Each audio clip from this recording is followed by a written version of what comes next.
Psalm 90. Lord, you have been our dwelling place throughout all generations. Before the mountains were born, or you brought forth the whole world, from everlasting to everlasting, you are God.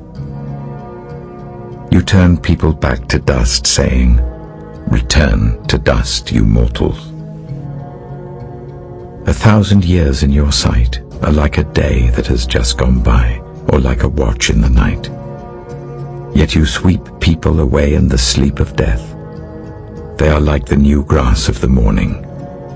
In the morning it springs up new, but by evening it is dry and withered. We are consumed by your anger and terrified by your indignation. You have set our iniquities before you, our secret sins in the light of your presence. All our days pass away under your wrath. We finish our years with a moan. Our days may come to 70 years or 80 if our strength endures. Yet the best of them are but trouble and sorrow, for they quickly pass, and we fly away. If only we knew the power of your anger. Your wrath is as great as the fear that is your due.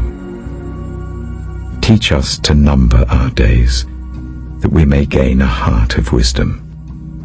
Relent, Lord. How long will it be?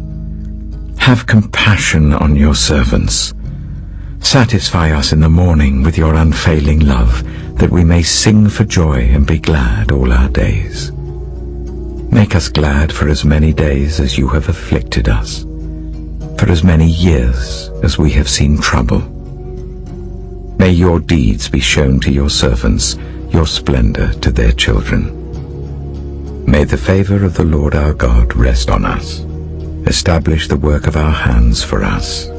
Yes, establish the work of our hands.